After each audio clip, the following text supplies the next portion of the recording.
Hola, muy buenas noches. Bienvenidos a esta nuestra conversación necesaria.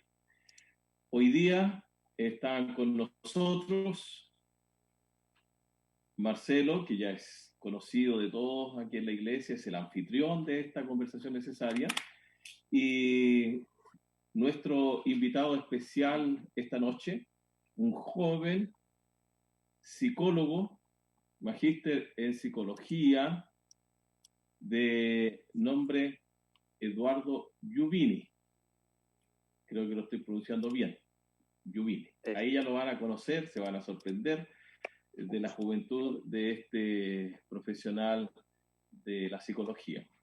Como decíamos antiguamente cuando se transmitía por radio, en los controles, César, nuestro amigo y hermano César. Y también nuestro joven Esteban ayudándonos aquí off the record.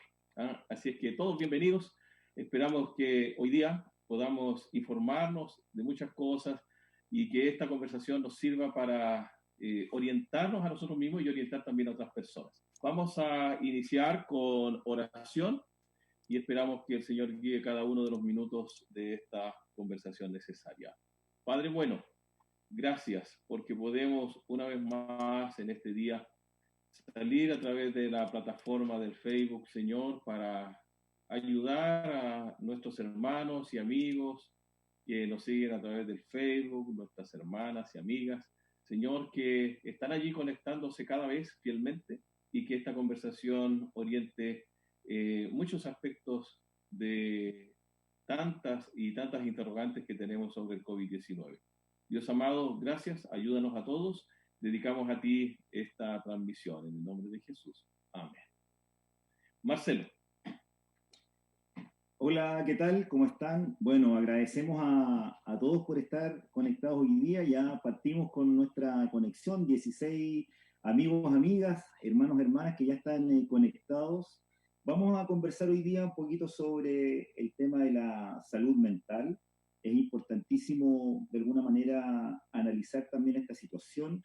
Vivimos en una crisis hoy día sanitaria, pero también es crisis social, porque de alguna manera esto que nos está pasando afecta definitivamente, ¿no es cierto?, lo que nos pasa socialmente, el punto de vista físico, ¿no? El viernes pasado estuvimos con la doctora, con Ángela, conversando un poco lo que era el problema del COVID desde el punto de vista físico, cómo prevenir esta enfermedad, qué hacer cuando uno está frente a los síntomas, etcétera.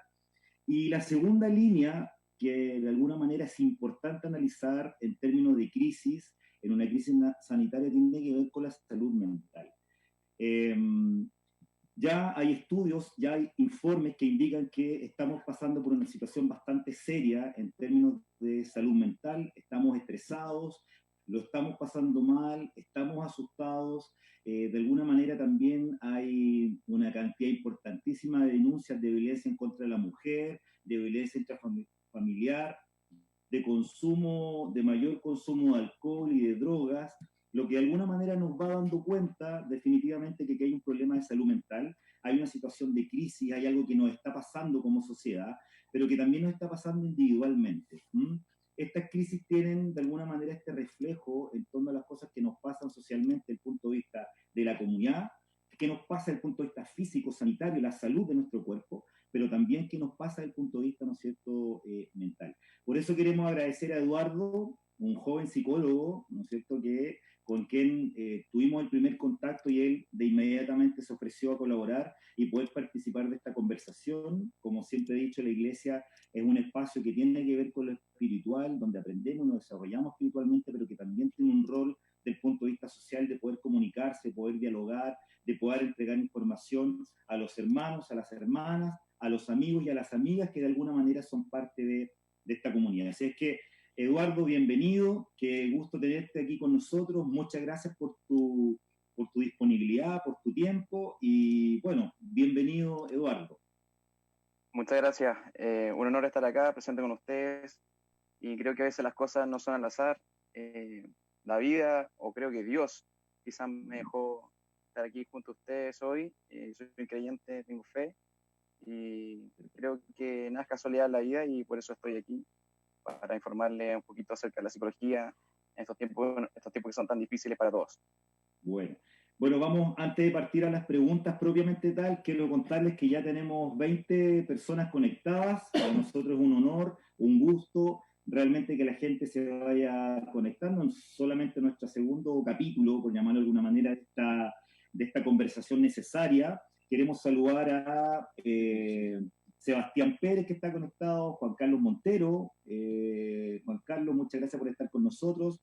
Tenemos también a Alberto Valenzuela conectado, tenemos a Luz Eliana, y vamos a ir saludando a toda la gente que está conectada. Les quiero contar que igual que el viernes pasado, nuestras redes están abiertas por si usted quiere hacer alguna consulta, si quiere hacer algún aporte, si quiere de alguna manera, ¿no es cierto?, comunicarse con nosotros. Nosotros, esa es la idea, y estamos abiertos a que podamos generar un diálogo con usted a través de esta plataforma, a través de nuestro perfil Facebook, y podemos ir aclarando todas las dudas. Bueno, en honor al tiempo, vamos de inmediato a las preguntas. Te quiero preguntar, Eduardo, en primer lugar, en esta situación de catástrofe, mira, así como el terremoto, como un tsunami, un huracán, etcétera, genera muchas sensaciones. Fundamentalmente, la mayor, diría yo, sensación que provoca es el miedo. En ese sentido, hay estudios de algunos psicólogos que hablan de que el miedo genera algún tipo de efecto en las personas. Busca el miedo un resultado sobre nosotros como seres humanos. Nosotros tenemos hoy día mucho miedo a contagiarnos, tenemos miedo a morir, tenemos miedo de alguna manera a no superar esta enfermedad.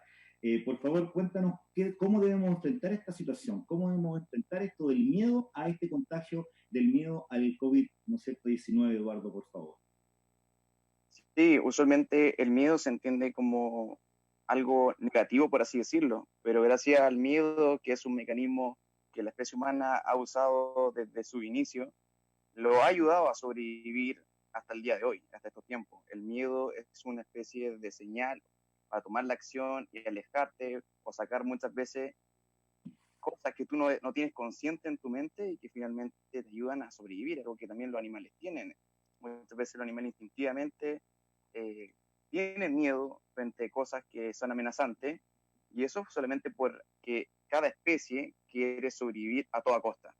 Y eso es principalmente el miedo en sí. Es un mecanismo de sobrevivencia. ¿Iba a decir algo? Ya.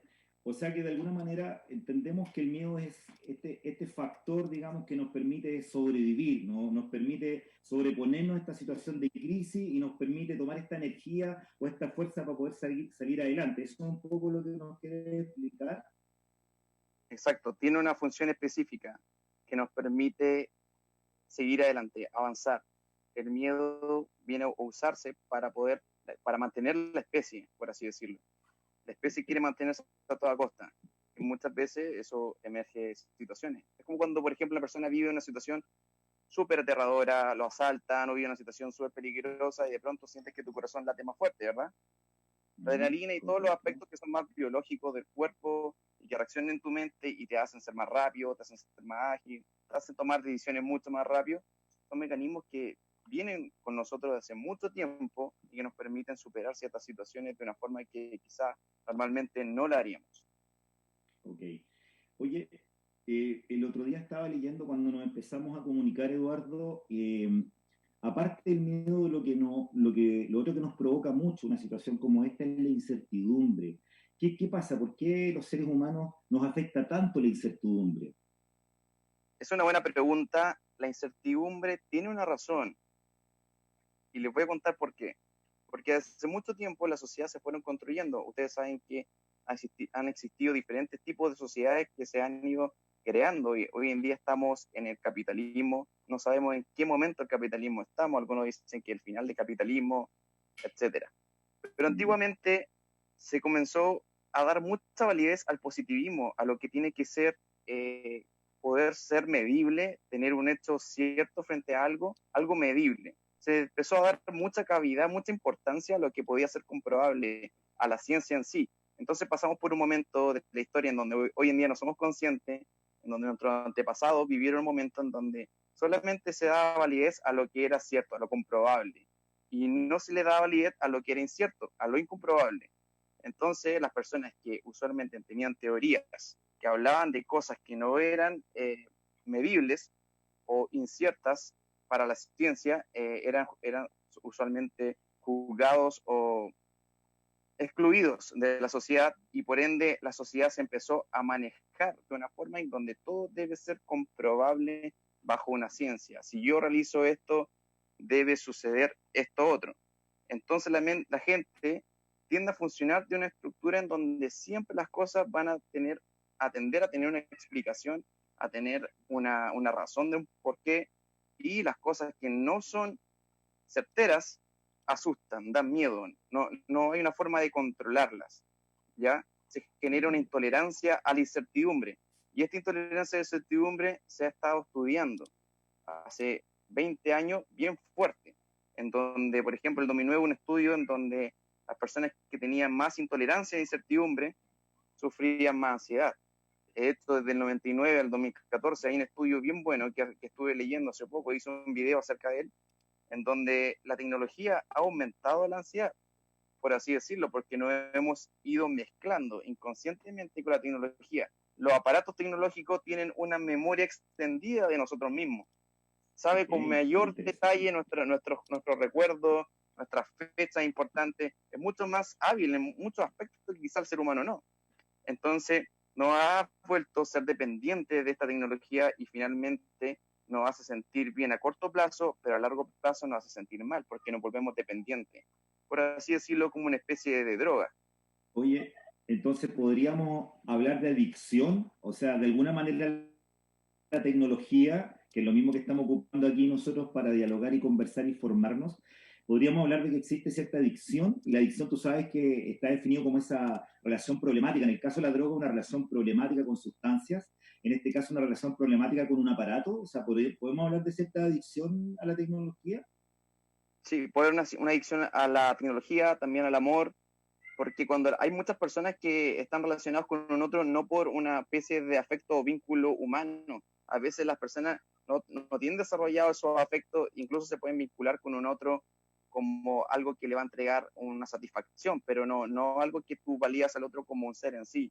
Entonces, hay personas que, por ejemplo, la ludopatía, pelean y sienten afectos frente a una máquina, y le golpean la máquina, tratando de pedirle a gritos que les dé lo que merecen, que es el dinero, el factor compensatorio. Entonces sí podríamos decir de que la tecnología, las relaciones humanas, todo en cierto ámbito, cuando empieza a hacerte mal y en su ausencia te empieza a generar un malestar, se puede volver una adicción.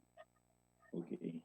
Oye, bueno, aprovechamos de ir saludando a la gente que está conectada. Tenemos a Valentina Alicia Lira, a Eliana Contreras, tenemos a Glenn Ochoa. Bueno, él parte fiel de nuestra seguidora, el viernes pasado igual estuvo conectado con nosotros. Tenemos a Lorena Pérez también, que se está conectando.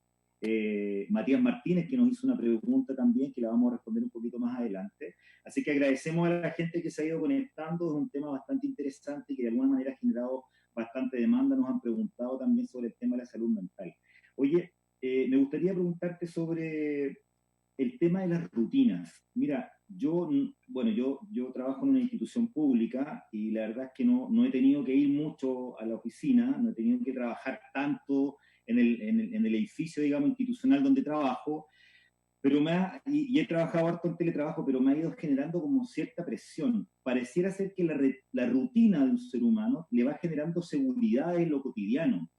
¿Qué podemos hacer, o cuál es tu mirada respecto de la rutina? Esa cosa de sentir como una cierta pérdida de control. ¿Por qué la rutina te genera control, o por qué la pérdida de la rutina te genera esta situación de descontrol? Eduardo, por favor. Son por los mismos factores. El ser humano necesita tener todo bajo control, tener una cierta rutina, pero en verdad tendría que preguntarte subjetivamente por qué a ti te está causando eso específicamente. Cada ser humano vive cada situación de diferente forma. Dos personas que podrían vivir una misma situación en sí podrían estar sintiendo algo completamente diferente. Entonces esta especie de cambio de rutina viene a ver cómo tú interpretas esa realidad que tú estás viviendo hoy. Sería bueno dejar en claro un ejemplo. Por ejemplo, dos personas que tuvieron un padre alcohólico y drogadicto, uno de ellos está en la cárcel y el otro tiene una familia y es conservador. Y a los dos se le preguntaron lo mismo. ¿Por qué son de la forma en que son? ¿Por qué son lo que son? Y los dos respondieron lo mismo. ¿De qué otra forma iba a ser teniendo el padre que tuve? Entonces tú te das cuenta que dos personas pueden vivir dos situaciones similares, pero es cómo tú lo interpretas, cómo tú le das un contenido a lo que tú estás viviendo hoy. Muchas veces hay personas, voy a generalizar, hay personas que se escudan inconscientemente en su trabajo para no afrontar ciertas cosas que tienen que vivir en el día a día en sus propias casas. Y es por eso que tú tocaste el tema de la violencia doméstica. Hay personas que funcionan en una relación en donde dos personas que no son compatibles se escudan en sus trabajos para poder pasar el menor tiempo posible juntos, pero al momento de estar en una casa, en el mismo lugar, te das cuenta que esa situación ya no tiene un control, por así decirlo, y ya no tiene por dónde esconderte. Y estas dos personas están expuestas todo constantemente y eso claramente te va a generar un malestar enorme. Okay. Oye, nos están viendo también de Chillán, a Carmen Gloria porque está conectada, veo también conectada a Elizabeth Soto, gracias a Elizabeth, Natalia Torres, etcétera, Eliana Mora, nuestra hermana también, que es muy fiel, que siempre nos ve en nuestros programas, a Sara González, Ilsa Torres, Trinidad Labrín, a la tía Trini, ¿cierto? Que está conectada en este minuto escuchando esta esperamos interesante conversación para todos ustedes.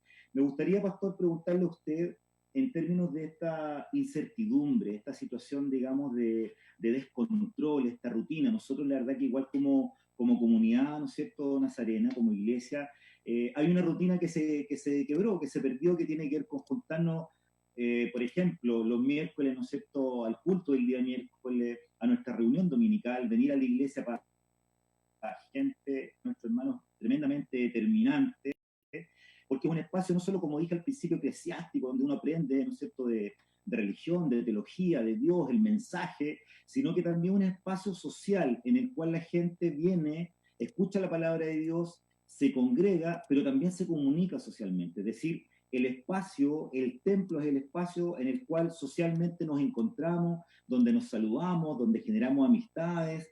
Del punto de vista de la iglesia, el punto de vista de lo que el mensaje debiera ser para nosotros, cómo hacemos que los hermanos puedan asumir de la mejor manera posible que estamos en una etapa de pérdida de la rutina, pero de alguna manera tenemos que buscar ciertas alternativas que nos permitan seguir congregándonos y seguir de alguna manera entendiéndonos socialmente en torno a las amistades que ya hemos generado en la iglesia. Pastor, su opinión, por favor.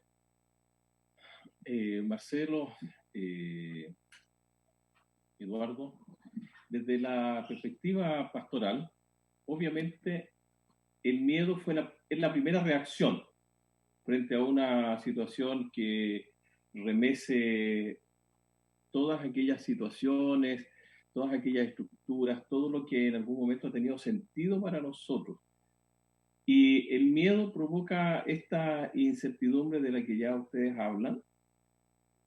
Y desde la perspectiva de la iglesia, ese miedo y esa incertidumbre se traslada precisamente a la situación que es más propia de nosotros como cristianos, y al miedo y a la incertidumbre se le añade esta sensación de orfandad en la que la gente queda cuando pierde su vinculación con una comunidad, y especialmente con una comunidad cristiana que le ha servido a través de toda su vida para darles sentido a muchas de las perspectivas que nuestros hermanos y hermanas tienen y que desarrollan en función de su fe.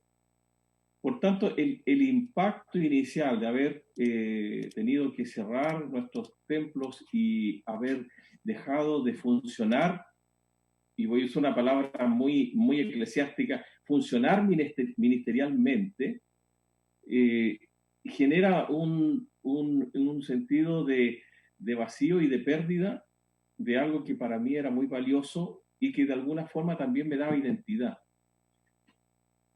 Entonces, en este primer tiempo, especialmente en el mes de abril y los primeros días de mayo, Dios nos ha permitido ir reconstruyendo ese sentimiento y ha sido, en primer lugar, a través de estas plataformas sociales. Muy interesante cómo poco a poco la hermandad de nuestra iglesia se ha ido encontrando en las plataformas y han comenzado a activar nuevamente aquellas cuestiones que en términos de organización, en términos de trabajo, en términos de servicio, hacíamos cuando estábamos congregados y el templo estaba abierto plenamente. Entonces, la primera etapa fue lograr eso y transmitir la idea de que aun cuando estamos separados, en realidad en términos de nuestra relación espiritual estamos juntos, seguimos juntos.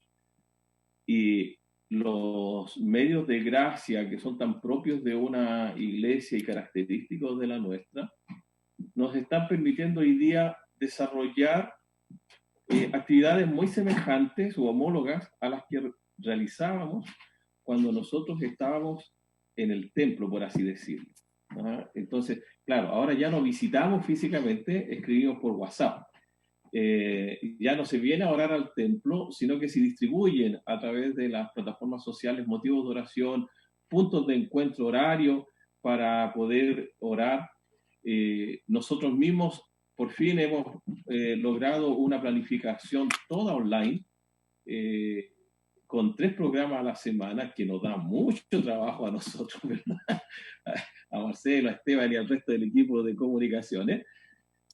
Y allí nosotros vemos en el chat cómo los hermanos empiezan a reconocer entre ellos. Entonces, lo que en un principio fue una pérdida, nosotros hemos tratado de transformarlo en una oportunidad para volver a relacionarnos de una manera distinta, alcanzar a otras personas también, porque ha sido increíble cómo personas que no conocemos nos escriben, nos felicitan, nos piden oración, agradecen que nosotros mantengamos esto.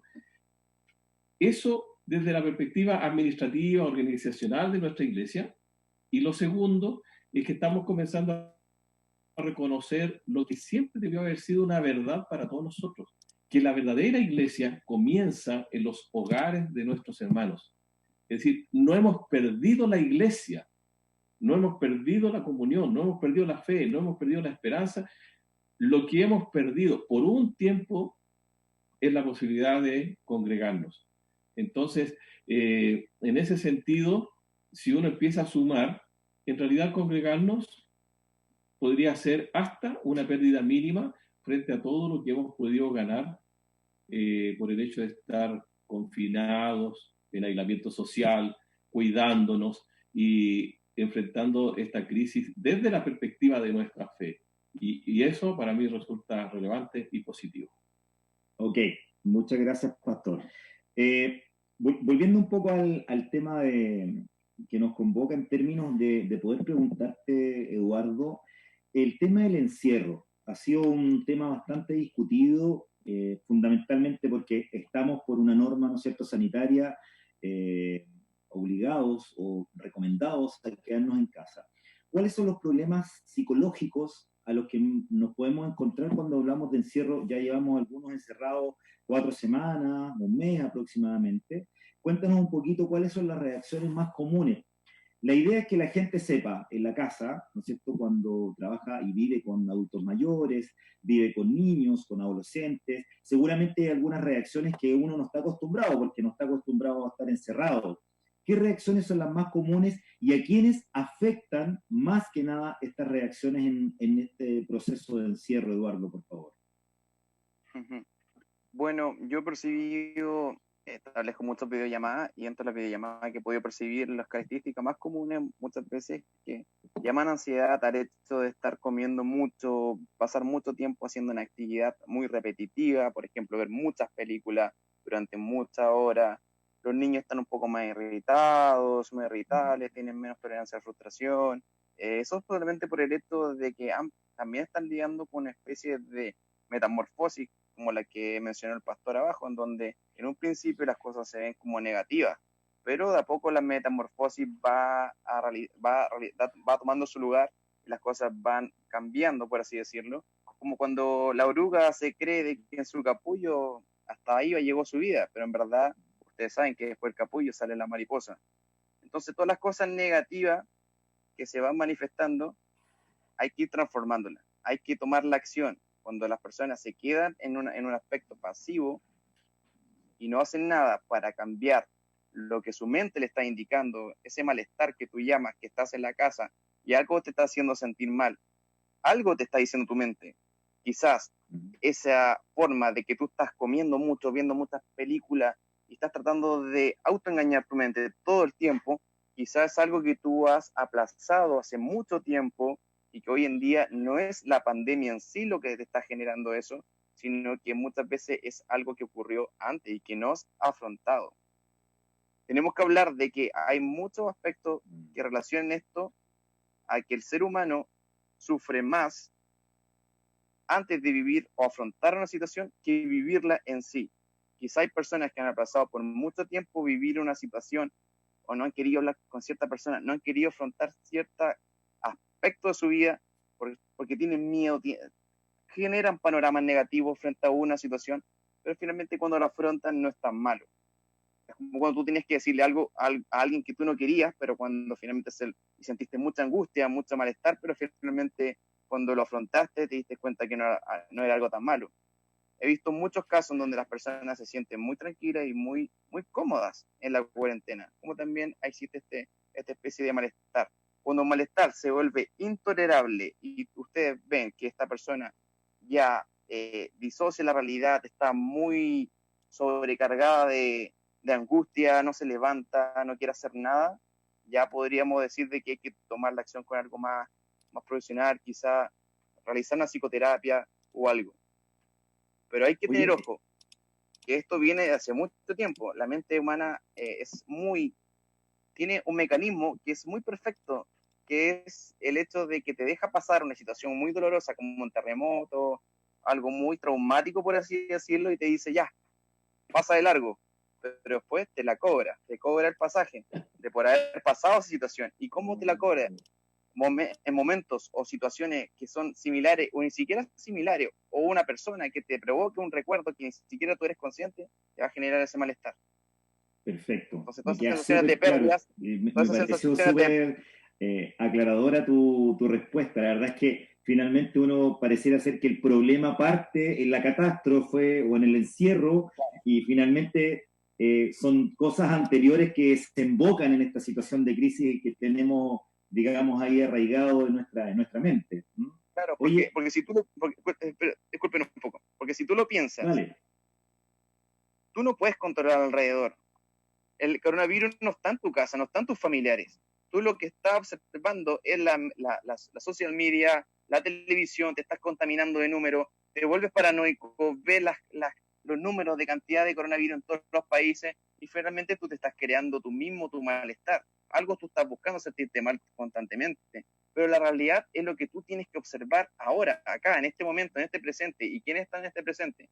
Está el pastor, está tú, Marcelo, está aquí el asistente de cámara. Y ellos también. Esa es la realidad. Eso es lo que más cuesta al ser humano, vivir lo que está observando en este presente. Y eso es algo que se tiene que trabajar y a veces uno tiene las herramientas para poder lidiar con eso y por eso uno tiene que buscar a veces esa herramienta, pero comenzar a darse cuenta y hacer algo al respecto. Tomar esto que te está haciendo mal y hacerte cargo, hacerte responsable de eso, le hace muy bien a la mente humana. Excelente. Bueno, les cuento que tenemos alrededor de 30, un poquito más de 30 conectados ya, así que vamos súper bien, súper agradecidos a la gente que se ha ido conectando. Hay comentarios, hay salud de la Katy Castro, Carmen Gloria también, muchas gracias por tu saludo, Carmen Gloria, comentarios de la Elizabeth Soto, Cheryl Cox también, digamos, se unió, está conectada, Sebastián, hay harta gente que se está conectando. Hay preguntas también, hay saludos, ¿no es cierto? En este caso, Elena Sepúlveda dice, un cariñoso saludo a mis hermanos en Cristo y a nuestros panelistas. Eduardo, te mandan saludos ahí especiales. Bueno, Glenn Ochoa, como dije antes, Miriam Sánchez, Natalia Torres también está ahí conectada, hay harta gente, Miriam Barraza también, ¿no es cierto? Lorena Pérez, Eliana, Matías, etcétera. Mira, me gustaría que me contaras, por favor, que nos contaras a todos en esta situación. Hay familias bueno, viven con adultos mayores, viven con niños, etcétera, pero también hay familias que están constituidas por gente en situación de discapacidad. Tenemos gente que de alguna manera tiene discapacidades, ¿no es cierto?, físicas, pero también psíquicas. Me gustaría que me contaras un poco, Eduardo, ¿cuál es, según tú, la gente que está más vulnerable a situaciones de catástrofe, por una parte? Y cuando tenemos estas personas que son vulnerables a la situación de, bueno, en estricto rigor somos todos vulnerables, digamos, a situación de catástrofe, digamos, eso es independiente de nuestra condición o nuestra situación. Pero cómo enfrentar cuando uno tiene personas con discapacidad, por ejemplo, cómo enfrentar esa situación, cómo enfrentar cuando de alguna manera no es tan fácil explicar, por ejemplo, a los niños que estamos en esta situación de complejidad social, complejidad sanitaria, cuando tú muy bien dices en la social media, en los medios de comunicaciones que hacen un festín del punto de vista del morbo, de la enfermedad, de la muerte, del contagio. ¿Cómo explicamos a los niños y niñas esta situación por una parte? Y en segundo lugar, ¿cómo podemos socializar con la gente en situación de discapacidad esta situación? Por favor. Me gustaría, primero que nada, es que para las personas que justamente están en esas situaciones, lo primero que hay que hacer es apagar la tele un poquito, ¿ya? Disminuir los niveles de consumo de noticiarios y si tú veías una hora, bajar de 30 a 20 y cada vez menos, ¿ya? Vivir lo que uno está viviendo en el presente. Los niños no son muchas veces conscientes de lo que están viviendo. Los niños tienen que también saber tomar los recuerdos, por eso hay muchos contenidos interactivos que están realizando muchas personas, donde hay animaciones a través de dibujos, videojuegos, como animaciones de videos, de monitos, por así decirlo, en donde les muestran a los niños de que tienen que lavarse las manos, que hay un virus, pero esto hay que llevarlo siempre de una forma más metafórica, como ustedes bien saben, que en la religión se usa mucho el tema del metaforismo. Las metáforas son muy buenas para explicar algo a alguien que no es capaz de racionalizarlo en su mente.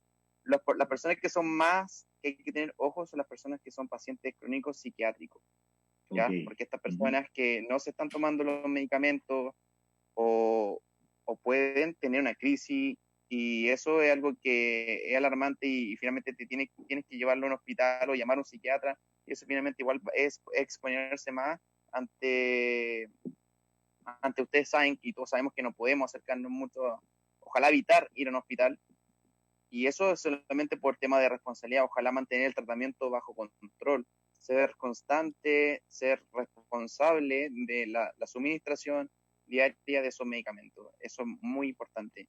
Y lo otro es tratar de que las personas que se ven muy a falta de esta interacción con un otro, es importante igual realizar llamadas como esta, Zoom, son muy buenas para hacer entender al otro que no está solo. Muchas veces las personas se encierran, necesitan salir, necesitan hacer cosas, pero no te puedes quedar de brazos cruzados. Hay que hacer algo. Si los niños están muy abrumados, lo notan medio inquietos, hay que hacer algo con ellos, quizás pasar más tiempo con ellos, jugar, hacer una actividad lúdica entre ellos en la mesa. Ustedes deben tener en cuenta de que en Chile se perdió por una gran cantidad de tiempo el hecho de la calidad de tiempo que tenían los niños con los hijos, o sea, los hijos con los papás, porque los papás vivían trabajando para entregarle lo que no tenían ellos en su infancia a los hijos. Entonces, eso igual genera un daño enorme en el hecho de que los niños no manifiestan los niños que tienen claro que no manifiestan sus problemas a través del habla, lo manifiestan a través del juego. Por eso los niños son violentos en la escuela o se manifiestan de cierta manera. Y ahora es cuando quizá hay que aprovechar un poco, que a veces pareciera que es como extraño salir de esta estructura que vinimos adiestrados, por así decirlo, decir de que quiero un lugar de trabajo, y ahora nos vemos quizás con un tiempito para poder compartir con nuestro hijo.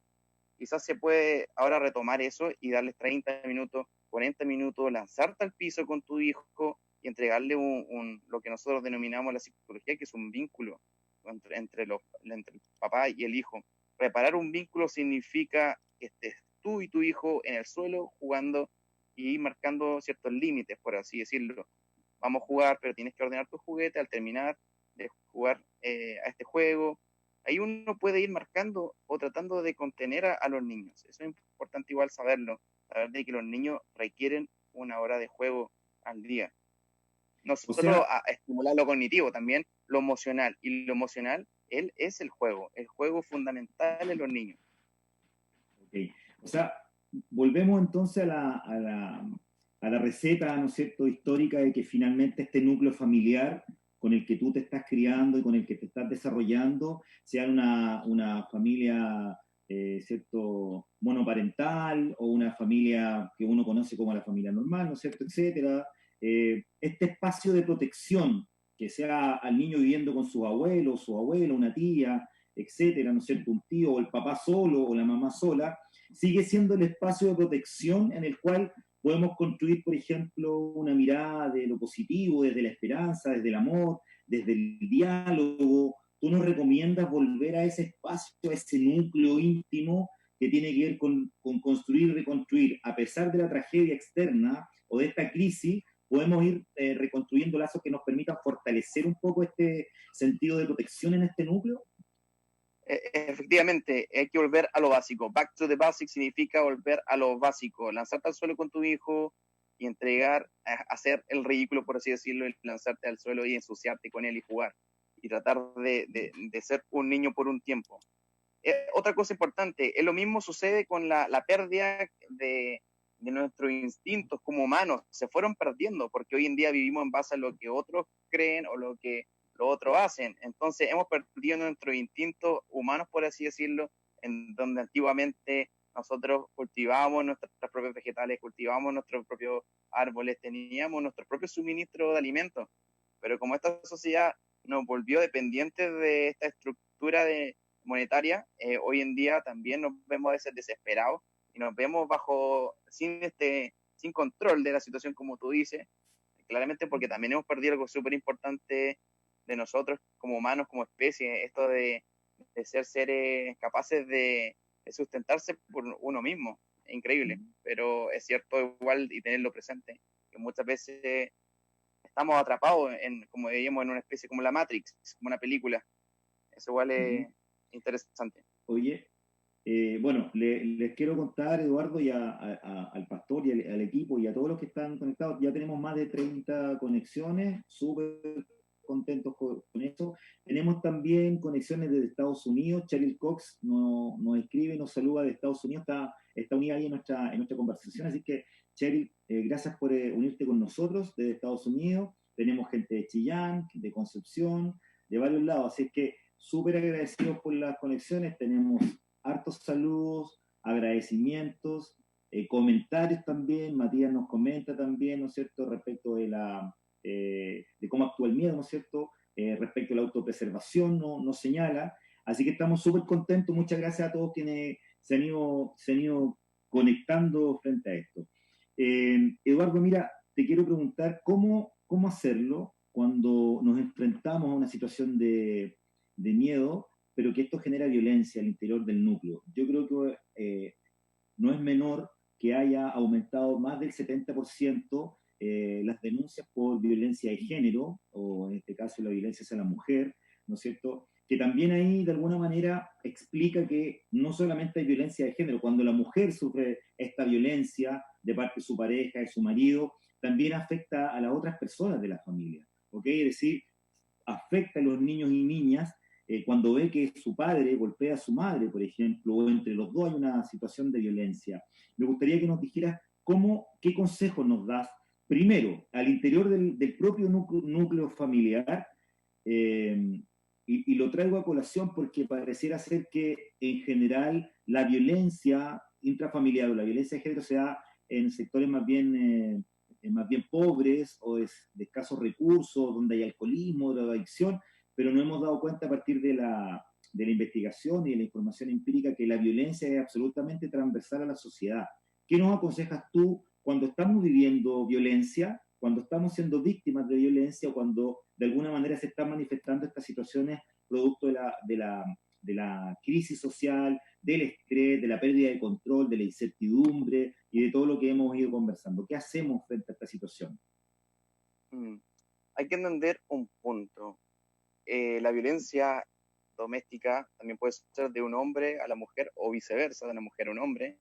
Esto es un tema súper delicado por el hecho de que quizá ahora se ha visto un aumento por el hecho de que ahora las dos personas que quizá antes funcionaban trabajando o haciendo otras, pasaban más tiempo fuera de la casa, hoy en día se ven cara a cara, dos personas que desde el pasado, desde el inicio esto no viene funcionando.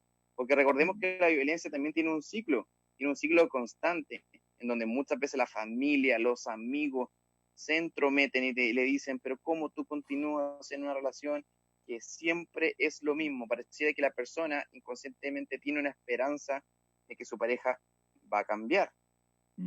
Pero en verdad eso es una ilusión. Las dos personas están siendo irresponsables de sí mismas por el hecho de estar los dos en una situación de violencia.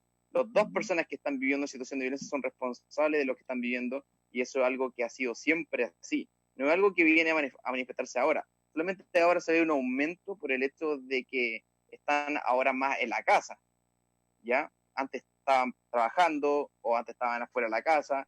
En Wuhan, por ejemplo, en el lugar donde se partió el virus, se generó un aumento, y de acuerdo a las investigaciones fue principalmente porque también las fundaciones que cuidaban a la mujer y sacaban a los violentadores de las casas no estaban operando por el hecho de que la salud sanitaria estaba también dándole énfasis a la contingencia que estamos viviendo hoy en día acá también. Entonces, es un tema delicado, porque tú no le vas a decir a una persona, oye, sal de esta relación tormentosa, sal de ese dolor que te está generando esa persona día a día. Las personas toman decisiones cuando en verdad el dolor es muy fuerte, como cuando la persona sufre mucho y tocó fondo, y después de que todas las personas le dijeron que no, y lo pasó muy mal, la persona se da cuenta de lo que vale y dice, wow, de verdad no me merezco esto y tengo que direccionarme y tomar otro destino. Pero el problema es que las personas que están alrededor se cansan porque dicen, pero ¿cómo no ve la situación? Y se vuelven intolerantes también, se vuelven con poca paciencia, no logran ser como constante en el apoyo, y muchas veces se vuelven más criticones se vuelven estas personas temas de conversación, y finalmente le hacen más daño, y la persona por orgullo no quiere también salir de estas relaciones complejas por el hecho de decir fracasé. Pero en verdad fracasar es un término que socialmente se ve como algo negativo, pero en verdad cada persona tiene derecho a volver a comenzar, a volver a escribir su historia. Ustedes también hablan en la iglesia del perdón, del bautismo, del agua, de volver a nacer. Entonces los seres humanos también podemos reinventarnos y salir adelante y volver a comenzar, sacarnos de encima esas percepciones que hace 5 años tú eras de esta forma, hace un año tú eras violento, tenías una relación violenta con tu pareja. Todo eso queda atrás, al hecho de cuando tú dices de aquí hacia adelante puedo avanzar y tomar un diferente camino, una nueva historia. Y eso sí se puede. Y si tú me preguntas a mí, ¿se puede tener una relación sana después de vivir una relación muy dolorosa y tormentosa? Por supuesto que sí, siempre y cuando tú eleves tus estándares y tú digas, yo quiero esto, yo soy merecedor de esto. Al final, todo ese sufrimiento que tú estás viviendo con tu pareja, que es muy violenta, por así decirlo, es una especie como de manifestación, de nuevo vuelvo a lo mismo, de hacia el pasado. Quizá la persona que está viviendo una situación violenta vivió algo muy doloroso en la infancia, quizá nunca recibió el amor. La verdad, el amor es un término súper amplio, que se trata de encajar en algo muy, muy puntual. Amor, el abrazo, el cariño, pero en verdad hay personas niños, que solo han visto violencia en su casa y se van criando. Entonces ellos que creen que el amor es violencia. Entonces las personas desde temprana edad van aprendiendo a vincularse, de nuevo la palabra vincularse, y tratan de reparar eso con un otro. Por ejemplo, Marcelo, si yo tengo un problema de niño, odio a mi papá, abandonó a mi madre, ¿ya? Yo en la adultez es posible que, no sé, mi pareja, que no me hizo nada, que es una buena mujer, yo trate de atacar a mi pareja, sin ser ella la culpable, solamente por el hecho de que me está generando algo muy fuerte entre uno y el otro, y yo proyecto todo este odio, este rencor hacia mi pareja que no me ha hecho nada, solamente por el hecho de que yo no solucioné algo que vino aplazando hace mucho tiempo y que ya no soy consciente que me está haciendo funcionar de esta forma. ¿Me explico? Perfecto. Sí, súper. Mira, hay preguntas. Pregunta Lorena Pérez, una gran amiga nuestra, una hermana, ¿no es cierto?, de nuestra comunidad. Nos pregunta, por ejemplo, saludo, antes de la pregunta, quiero saludar a Pedro Burgos, que también hoy día nos está acompañando. Muchas gracias, Pedro. Nos manda un saludo, él es de San Pedro. Muchas gracias, Pedro, por estar con nosotros conectados nuevamente. Está Gerardo Pérez también, que ha hecho preguntas, ha mandado saludos. Ha escrito harto Gerardo, está bien, qué bueno. Miguel Bastendorf también, que está con nosotros ahí. Muchas gracias, Miguel. Desde Chillán se comunica él. Y te quiero compartir la pregunta de Lorena. Dice, en algún momento, bueno, no sé si tú tengas esa respuesta, pero a lo mejor nos puede orientar un poco. Dice, ¿en algún momento volveremos a la normalidad? ¿Qué hacer con los niños que se han acostumbrado a este vínculo que se ha formado en el hogar? Esta cosa más bien, digamos, parece vinculada a la tecnología, a estar solo conectado. ¿Cómo ves tú si es que volveremos alguna vez a la normalidad o no, o a esta llamada normalidad?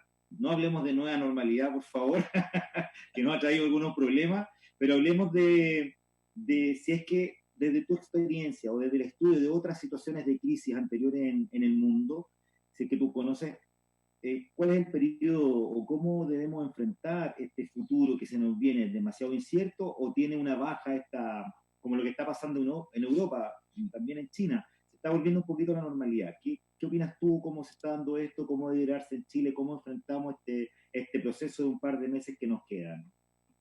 Mi respuesta es que primero no crear estos pronósticos afectivos frente a lo que va a pasar en el futuro, porque finalmente Okay. te va a angustiar mucho más el hecho de pensar qué va a pasar con mis hijos cuando volvamos a esta normalidad.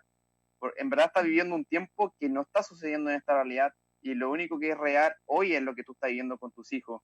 Y lo importante de esto es vivir el día a día. Yo insisto, es mucho mejor estar viviendo este presente y de a poco ir cultivando en tus hijos de que quizás ni siquiera tus hijos son conscientes de lo que es una normalidad o no. Ellos recuerdan ir al colegio, ir al parque, pero por ejemplo yo tengo una hija pequeña, tú le preguntas, hija, ¿qué hiciste en la casa de tu mamá? No recuerdo.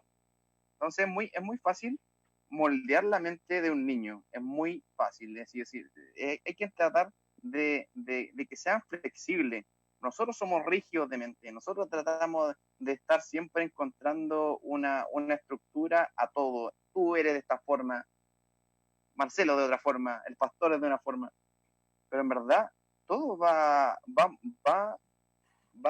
cambiando, todo va mutando siempre. Siempre adquirimos una nueva habilidad, siempre adquirimos un nuevo pensamiento, siempre vamos progresando. Algunos se demoran más, otros menos, pero todos vamos avanzando, por así decirlo. Pero lo más importante ahora es preocuparse. No, muchas personas dicen, tú en la cuarentena deberías estar estudiando, tú en la cuarentena deberías estar capacitándote, tú en la cuarentena deberías leer un libro, pero no deberías castigarte con eso. Eso es una ilusión, es algo que las otras personas quieren que tú realices. Tú no sabes lo que una persona está viviendo hoy en día en su casa y no puedes exigirle algo a alguien porque tú no sabes si esa persona solamente está sobreviviendo, no tiene ni siquiera para comer. Hoy en día tenemos que valorar solamente el hecho de vivir. El Okay. futuro es hoy, es lo que estás viendo ahora. El futuro no existe. Hay que sacarse eso de la mente, vivir el día a día. Si crees en Dios y tienes fe, agarra esa fe y traspásela a tu hijo, de que la tranquilidad, de que las cosas van a suceder, van a estar bien. Las personas que están en un campo de concentración, hay un estudio de un sobreviviente de un campo de concentración en donde decía muchas de las personas que estábamos a punto de morir por las cámaras de gases, las personas morían antes, el hecho de pensar en que iban a morir, pero otros eran más optimistas y aún así sabiendo de que iban a morir, cambiaban su interpretación de su realidad y jugaban cartas, hacían más entretenido el proceso, y eso era mucho más enriquecedor y finalmente esas personas sobrevivieron. La mente nos trata siempre de engañar y como mencioné, los pronósticos afectivos son situaciones que aún no hemos vivido, pero el hecho de nosotros de decir qué va a pasar cuando volvamos a la normalidad, tú estás prediciendo un momento que te está afectando, te está haciendo preguntas constantemente y al final cuando tú lo vivas en el momento que tienes que vivirlo, no va a ser tan malo como tú creías. Ok. Oye, bueno, yéndonos a la última parte ya de la entrevista, a la última etapa, quiero aprovechar antes sí de saludar, porque hay harta gente que nos ha escrito y harta gente que está conectada. Agradecemos Juan José González, Ivette Muñoz, el Osmel Caña, un amigo cubano que nos está ayudando en nuestras redes sociales también. Osmel, muchas gracias por conectarte. Eh, Así es que agradecemos a Ani Álvarez, que está aquí, que hace también una pregunta, dice, a ver, lo voy a leer, dice, ¿cómo, Eduardo, por favor, ponme atención ahí, que dice, ¿cómo va a repercutir la conducta del ser humano después de esta pandemia? Ejemplo, bueno, ya hablamos de los medios, el estrés. ¿Qué crees tú que va a pasar con la gente en torno a cuando esta cosa vaya pasando un poco? ¿Hay alguna proyección o no? ¿O seguimos viviendo nomás y nos preocupamos de salvar el día a día y salir adelante cada día y tratar de vivirlo de la mejor manera? ¿Qué opinas tú, Eduardo? Yo creo que todo remesón genera algo, genera una señal de tu mente, genera más humildad, el hecho de haber perdido muchas cosas que tú solamente las tenías, pero hoy en día ya no las tienes. El hecho de tener esta cotidianidad que uno la ha perdido momentáneamente, te hace ser más humilde, te hace valorar más las cosas, la fragilidad de la vida, te hace saber de que la vida está a la vuelta de la esquina, por así decirlo, te hace vivir un poco más, reflexionar un poco más, te vuelve más consciente. El hecho también de que el planeta está respirando, el hecho de que todo lo que antiguamente se vivía peleando en estos grupos políticos que trataban de trabajar acerca del medio ambiente y finalmente esas conversaciones quedaban en nada y aún así seguía la contaminación. Hoy en día eso le ha dado un respiro al planeta y eso es algo que finalmente se tuvo que hacer la fuerza. Todo lo malo trae lo bueno. Hay que recordar que del caos nace la estrella y nosotros también somos parte de eso. No olvidarnos de que somos también parte de una gran creación enorme nuestra mente humana no es capaz de procesarla incluso. Ok. Pastor, Entonces, caos. me gustaría que usted me dijera ahí desde su punto de vista, ¿cómo enfrentamos ahora, qué se viene a partir de la pregunta que hace Ani? ¿Cómo enfrentamos desde lo que nosotros creemos, como dice muy bien Eduardo, desde la fe, desde creer, desde saber que tenemos un sentido de protección ahí, ¿no es cierto?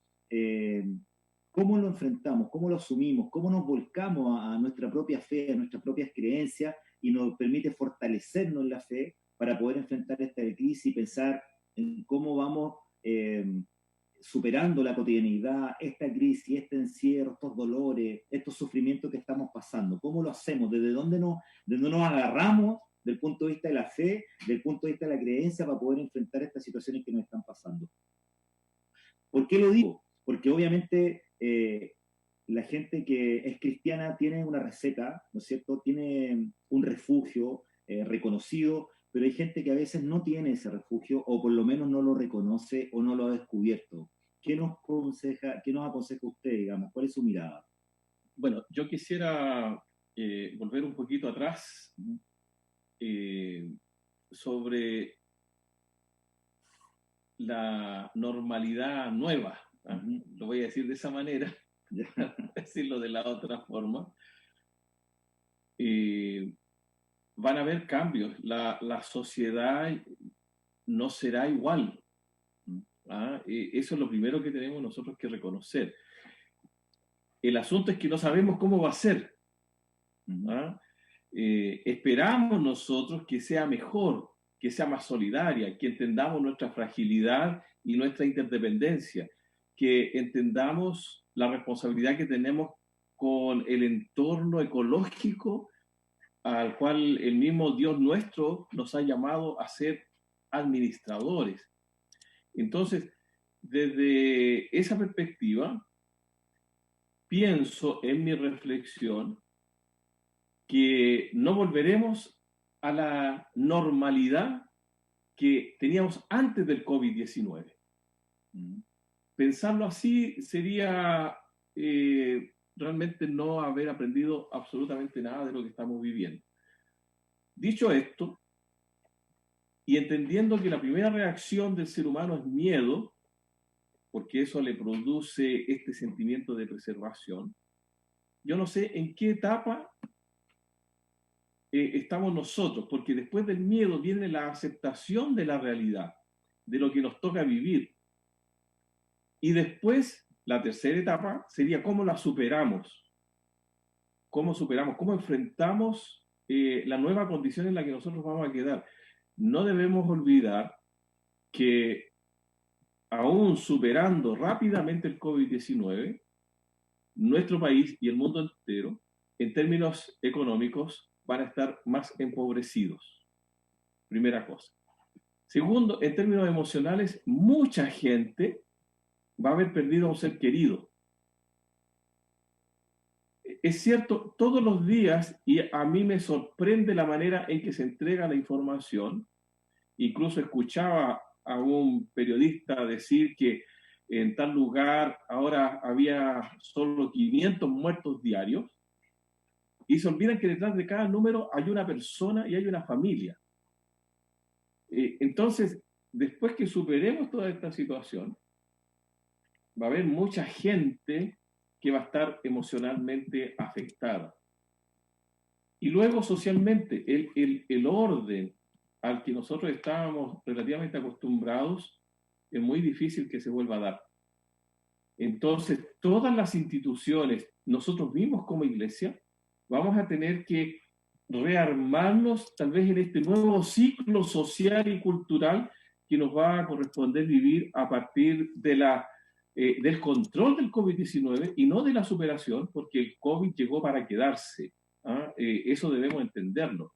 El COVID llegó para quedarse. Probablemente dentro de 5, 10 o 15 años, todos los años vamos a tener que vacunarnos en contra del COVID-19 y seguramente en las estadísticas se va a hablar de cierta cantidad de gente que va a morir a causa del COVID-19, como ocurre hoy día con la influenza y con otras enfermedades asociadas a virus. Entonces, desde esa perspectiva, nosotros como cristianos tenemos que reconocernos a nosotros mismos de que, al igual que todos los otros seres humanos, vivimos el miedo. Pero no podemos quedarnos anclados en el miedo. No sé cuánto tiempo se necesita para superarlo.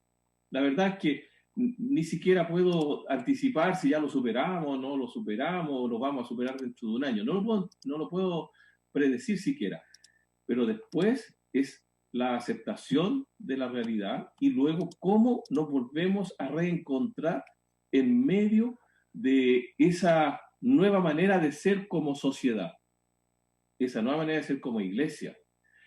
Lo más probable es que los medios de comunicación online, como el que nosotros estamos usando, van a adquirir una preponderancia tremenda.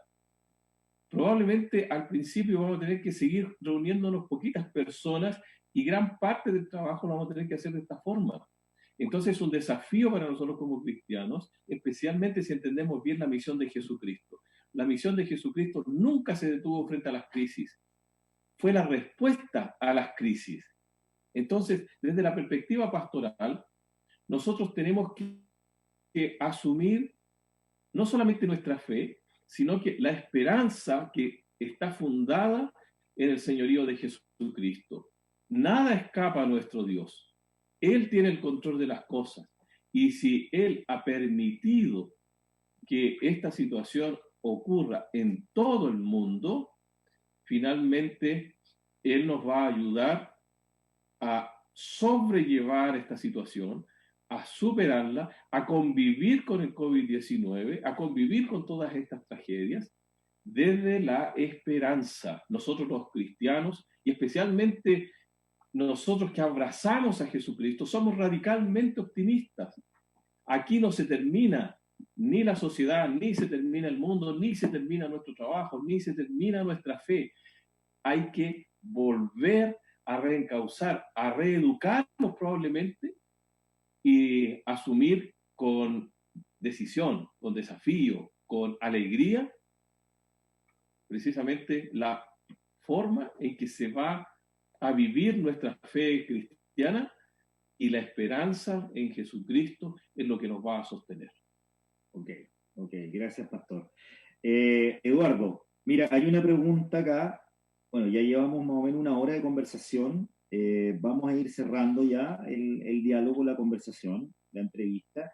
Hay una pregunta que, bueno, igual la conversamos al principio. Miguel Vanterburg nos habla respecto del miedo a perder el trabajo. Ya hablamos, Miguel, al principio del programa sobre el miedo, cuál es el efecto que genera en nosotros, que finalmente es una posibilidad también de poder crecer y avanzar y superar los problemas. Pero hay una pregunta que me gustaría, Eduardo, que pudiera respondernos a Mileska Espinosa.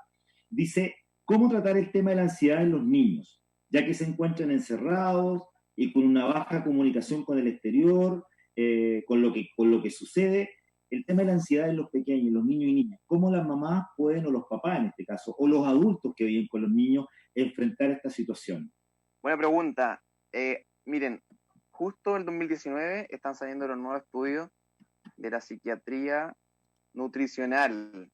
Esto es un tema que iba a ser muy expuesto a partir de esta generación de 2020 hacia arriba, de saber de que ciertos alimentos producen reacciones muy buenas en el cerebro, sobre todo en los niños, que bajan los aspectos como la TD, el trastorno de déficit atencional, la ansiedad, aumenten sí o sí el aumento de grasas saludables en los niños. Las nueces, el aceite de oliva, los pescados, los frijoles. Si ustedes alimentan a sus hijos con más grasas saludables, los frijoles son carbohidratos, pero son carbohidratos saludables que tienen azúcar no tan alto. Y bajan un poco el consumo de azúcar, que tiende a aumentar la actividad, también tiene muchos aspectos como procesos psicológicos que afectan, como el trastorno de déficit atencional y varios aspectos más, como la ansiedad, pueden venir de la alimentación, del azúcar. Sería interesante que aumenten el consumo de grasas saludables, busquen la grasa saludable en internet, porque eso es el futuro de los niños, porque el cerebro no lo produce naturalmente y lo necesita para adquirir, para moldear su cerebro, para adquirir nueva información. Además, los estudios que se están haciendo en 2019 decían de que mucho de la alimentación también inducían en nuestras respuestas, como nuestras decisiones. Es increíble, pero esto no se ha hablado nunca. Pero si tú consumes, por ejemplo, un chocolate, es probable que tú tomes una decisión errónea, y mientras si tú consumes unas nueces, puedes tomar otra decisión. Es increíble, pero algo que se está estudiando recién y sería importante destacar. Y el otro es que esta ansiedad en tus hijos va a depender de otros factores. Como lo mencioné, si ustedes lo ven que es algo que ya viene de siempre, por algo, y ustedes creen, porque la mente es muy experta en normalizar situaciones que muchas veces no son normales.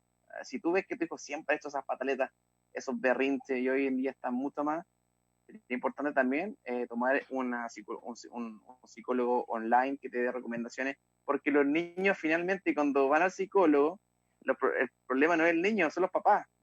Son los papás finalmente que no le dan el tiempo para jugar, no se lanzan al piso a jugar con los niños, no han explicado bien la separación de los papás, no han explicado que el papá no se fue, que no murió. Hay que tratar de que los niños de una metáfora o racionalicen las cosas de una forma, de un cuento, de una metáfora, algo lindo, de que no vean que los sucesos que les pasan son algo negativo. Y muchas veces estos daños quedan muy fuertes en la infancia, y por eso si tú quieres recuperar que tu hijo no tenga tanta ansiedad, pasa más tiempo con él, disfrútalo, métete en su mundo. Él no te lo va a decir, pero en su juego te lo va a mostrar. Va a jugar que esta es la mamá, que este es el papá, va a ocupar los muñecos dándole una personificación, y tú te vas a ir dando cuenta. Observa cómo dibuja en una hoja en blanco y te vas a dar cuenta en su mundo interno. Okay. Eso es lo que puedo comentar. Okay. Bueno, en honor al tiempo, llevamos más de una hora conversando. Creemos que un rato ya prudente de conversación, de diálogo. Yo te quiero agradecer, Eduardo. En realidad ha sido una experiencia muy enriquecedora conocerte, que tú hayas participado con nosotros en este programa. Creo que siempre para nosotros es muy importante que gente que viene del mundo profesional, en este caso de la psicología o de la salud mental, se dé un tiempo. Sé que están súper ocupados hasta altas horas de la noche, atendiendo clínicamente a personas, contestando celulares, etcétera. Me gustaría que nos contaras un poco de tu perspectiva, ¿Cómo podemos aprender de esta crisis, como para ir cerrando? ¿Qué nos aconsejas? ¿Qué aprendemos de esta crisis? ¿Qué nos sirva como para el futuro? Súper importante, porque como tú decías, a veces nos quedamos con la ansiedad del futuro, qué va a pasar, y la verdad que no sabemos realmente lo que va a pasar. Eh, y qué podemos aprender? ¿Qué podemos sacar de positivo en esta crisis, digamos, sanitaria, que nos tiene confinados, que nos tiene en distancia social, que nos tiene con desconfianzas, que nos tiene con mucho miedo a contagiarnos, a la muerte? Por ahí Miguel Bastendorf nos decía, existe un miedo terrible de perder el empleo, hay gente que seguramente ya lo perdió y hay otras que tienen miedo de perderlo. En esta situación compleja en la que vivimos, que está viviendo más todo el mundo, cuéntanos por favor de tu perspectiva, ¿qué podemos aprender de esta crisis? ¿Qué nos puede servir de esta crisis, Eduardo, como para seguir viviendo, para seguir luchando, para seguir ahí desarrollando nuestra vida desde lo que nos toca vivir en nuestras distintas realidades? Yo diría que, como decía un filósofo griego, incluso vivir es un acto de valentía. Vivir es valioso, es bastante valioso. Hay que valorar el hecho de que te estás atreviendo a vivir, y hay que aprender algo que en el colegio no nos enseñaron, que el día de mañana lo podemos perder todo. Y perder nos hace más humildes, nos hace sacar cosas, fortalezas que nunca habíamos imaginado que teníamos. El hecho de las personas que se están reinventando, perdiendo su trabajo y están realizando mascarillas, o salen a incluso a vender confites, lo que sea, te habla de esa humildad, de salir adelante, de poder sustentar a tu familia.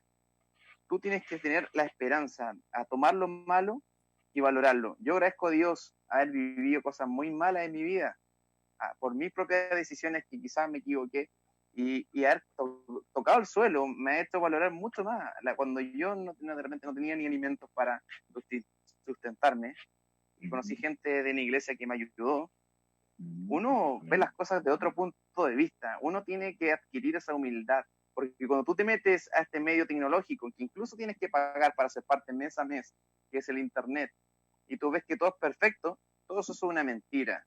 Las personas están viviendo una lucha interna que tú no sabes, y yo no sé lo que tú estás viviendo, ni tú sabes lo que yo estoy viviendo. Cada persona vive una lucha constante consigo misma, día a día, y hay que respetarla. Y no creerte de que el hecho de que estás tan bien, feliz y contento es así.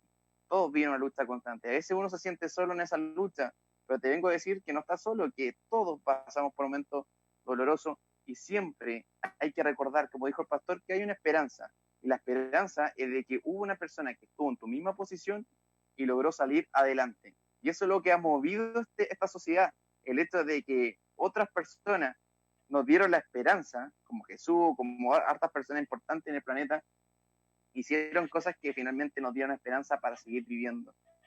Hay sociedades que se han destruido y se han vuelto a construir. Todo es constante, pero como nosotros vivimos tan poco tiempo en esta vida, creemos que lo del pasado no sucedió, pero en verdad hemos vivido cosas peores como sociedad. Y bueno, las personas que son cristianas, ustedes saben que se están preparando día a día en el momento, porque ustedes creen en el rapto, y finalmente Dios los manda a prepararse día a día para un momento en donde van a abandonar la tierra en algún momento. Entonces, esa preparación debería ser más importante que estar pensando en el futuro de lo que va a pasar, que te hace más mal a tu corazón. Así que eso es lo único que les puedo decir. El psicólogo Vini, y síganme en las redes sociales, en YouTube o Instagram. Estoy subiendo material y contenido, y soy una persona muy optimista, y por eso yo agradezco haber vivido lo malo y lo bueno. Si vamos a culpar por la vida, culpemos por lo bueno y por lo malo, porque gracias a eso somos lo que somos hoy. Ok. Bueno, yo te despido, Eduardo. Bueno, quédate ahí con nosotros en cámara en todo caso, pero te quiero agradecer profundamente, la verdad. Bueno, la verdad es que nosotros habíamos contactado a un colega tuyo y de repente tu colega no podía y nos dijo, ¿sabes que está Eduardo? Veamos. Y yo dije, ok, te envié un correo, no nos conocíamos, o sea, perdón, un WhatsApp, no nos habíamos visto nunca, y tú inmediatamente aceptaste nuestra invitación, inmediatamente nos dijiste que sí, y la verdad es que ha sido muy enriquecedora esta conversación para mí, en lo personal, así es que te agradezco, y por supuesto tengo la impresión que también para toda la gente, uno pocas veces tiene la oportunidad de conversar con un psicólogo desde esta perspectiva, Sabemos que a veces cuesta un poquito porque lo que más nos cuesta a veces es abrirnos y poder comunicar las cosas que nos pasan, los dolores. Esta es una sociedad exitista que lo que nos hace es siempre estar mostrando que somos exitosos, que nos va bien, que tenemos cosas materiales, que de alguna manera somos felices, que tenemos hijos increíbles, que está todo normal, bonito y maravilloso, pero en la interna, como tú muy bien lo acabas de plantear, a veces nos pasan cosas, a los cristianos también nos pasan cosas, a la gente en Claro, general le están pasando cosas y la verdad es que a veces nos cuesta abrirnos porque, como te digo, a veces las formas superan el fondo. Y creo que esta conversación nos ha llevado a poder fortalecer aquello. El fondo es lo más importante, el hoy es súper importante, fortalecernos en la esperanza, fortalecernos en nuestra creencia, en lo que creemos, lo que esperamos, lo que soñamos, lo que buscamos, del punto de vista, ¿no es cierto?, de lo que somos como cristianos y lo que somos como sociedad. Yo creo profundamente que hay que apostar a las bondades más que a las cosas malas. Y muchas gracias, Eduardo. Quiero dejar al pastor, ¿no es cierto?, para que cierre esta conversación. Eduardo, fue realmente un gusto, un placer. Agradezco nuevamente a las más de 30 personas que se conectaron. Muchas gracias a todos los hermanos y hermanas, los amigos también y amigas que se pudieron conectar, ¿no es cierto?, para poder participar. Manu Soto, Claude Sisler, muchas gracias, a Gerardo, a Jordan, a Orieta Espinosa, muchas gracias, que fueron los que al final se fueron conectando, a Gustavo Muñoz también, muchas gracias, a los Mel, Gerardo, etcétera, etcétera, mucha gente en la que está ahí, digamos, conectada y escuchando nuestro programa. Recuerden, tenemos programas, voy a pasar los anuncios respectivos, tenemos programas los miércoles con el estudio bíblico, ¿no es cierto?, con el pastor. Tenemos el próximo viernes también, estamos definiendo un invitado para el próximo viernes. Nuestros cultos, pastor, por favor, usted, el del anuncio oficial, ¿no es cierto?, el dueño de casa que nos debe invitar formalmente a participar. Eduardo, esperamos contar contigo en una nueva oportunidad. Seguro que te vamos a llamar, seguro que te vamos a convocar a una nueva conversación. Muchas gracias, con gusto. Muchas gracias a todos. Pastor, por favor, lo dejo a usted cuando ustedes en quieran. la conducción del programa. Sí. Bueno, primero agradecer a Eduardo, un gusto conocerte, te vamos a promover en las redes sociales, te vamos a linkear en nuestras propias plataformas. Muchísimas gracias, Dios te bendiga. Realmente tienen mucho conocimiento de lo que somos nosotros como cristianos. Estamos cerquita, muy cerquita. Así que vamos a ponerte ahí en el filo de nuestra oración para que Dios te bendiga, te ayude en el trabajo que realizas, que debe ser muy, muy importante para la gente que habla contigo y que te busca. Así que muchas gracias y esperamos en el futuro tal vez volver a contar contigo en algún tipo de diálogo como este o en otra actividad que podamos realizar. Muchísimas gracias. También agradecemos a César en el apoyo técnico, realmente extraordinario el trabajo que él hace, estamos muy comprometidos y muy agradecidos con él. Y a Esteban, que ha estado detrás de los monitores, aquí dándonos las notas, a Marcelo. Y antes de cerrar, solo quisiera saludar a dos personas de manera especial. Ya Marcelo habló de un montón de personas que se han ido conectando, pero a través de la distancia quisiéramos saludar a la hermana Cheryl Cox, me imagino que está ahí con su esposo Dan en Miami, en Estados Unidos, y también al pastor Claudio Siller, que me imagino que está también con su esposa Sandra.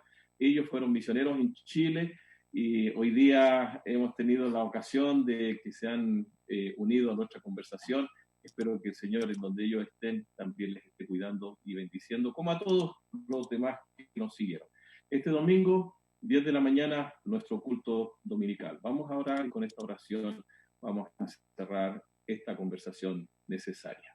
Señor, una vez más, nos dirigimos a ti y te presentamos a todas las personas que esta noche nos han seguido y a quienes nos van a ver en las repeticiones para que esta conversación le haga sentido y le ayude y le oriente para poder enfrentar esta tremenda crisis que vivimos.